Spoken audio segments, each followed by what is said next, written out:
Sir ஊழல்னா என்னன்னு எனக்கு தெரியலையே. ஊழல் சக்தினா என்ன, யார் குறிப்பிட்டு சொல்றாரு? நீங்களா ஒரு கற்பனை பண்ணிட்டு இவர் தான் சொல்றீங்க.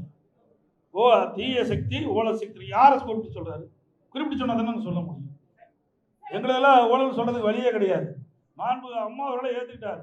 ரோல் மாடல் அம்மா பேர் சொன்னாரா இல்லையா? புரட்சித் தலைவர் எம்ஜிஆர் மாண்பு அம்மா ரோல் மாடல் சொல்லியாச்சு.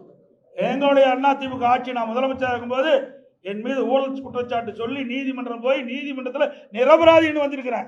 எப்படி ஊழல் சொல்ல முடியும்? யார் கூட வச்சிருக்கிறாரு? அவர் கூட அதிமுக ஒருத்தர் வெளியில் போய் ஊழல் அந்த யார் உங்களுக்கு சேர்ந்திருக்கான்னு தெரியும். நான் பெயர் சொல்ல விரும்பல. தாவேக்காவில் போய் சேர்ந்திருக்காரு. அவர் ஊழல் குற்றச்சாட்டு புரிஞ்சு ஜெயிலிருந்து வெளியே வந்தவர். வந்தாரா இல்லையா? அப்ப யாரோட கூட்டணி வச்சிருக்காரு? எங்களை குறிப்பிட்டு சொன்னா அதுக்கு உண்டான பதில் நாங்கள் தெளிவா சொல்லுவோம். நிறைய பதில் இருக்குது எங்களுக்கு. ஒன்றும் பதில் இல்லாதெல்லாம் இல்லை. இது பொன்விழா கண்ட கட்சி 31 ஆண்டு காலம் ஆட்சி புரிந்த கட்சி. 31 ஆண்டு காலம் ஆட்சி புரிந்த கட்சிங்க.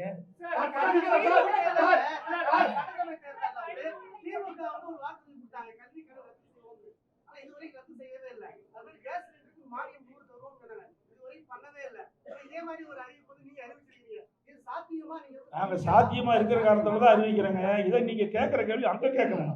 யாரும் கேட்கவே மாட்டேங்கிறீங்க. நானும் பல தடவை பாக்குறேன் தொலைக்காட்சி நண்பர்கள்லாம் அவர் நடந்து போகும்போது முக்கியமான கேள்வி கேட்க மாட்டேங்கிறீங்க. ஒரு அப்படியே ஏதோ சொல்லிக்கிளி கொடுத்து கேள்வி கேட்கல நமக்கு தெரியல. ஆனா இந்த கேள்வி அங்க கேட்க வேணும். எங்களை பொறுத்த வரைக்கும் நான் கொடுக்கப்பட்ட வாக்குறுதியை பெரும்பாலும் நிறைவேற்றி கொண்டுதான் அது எந்த மாறுபட்ட கருத்து கிடையாது. எங்களுடைய தலைவர்கள் ஏற்கனவே எங்களுடைய தலைவர்கள் இருந்தாங்க. புரியுதுங்களா? இன்னைக்கு மாண்பு அம்மா இருந்தாங்க, புரட்சித் தலைவர் எம்ஜிஆர் இருந்தாங்க. சொன்னது கொடுக்கப்பட்ட வாக்குறுதியை செயல்படுத்துறோம். மக்கள் நன்மை கிடைக்கக்கூடிய திட்டங்களையும் நாங்கள் அறிவிச்சாங்க.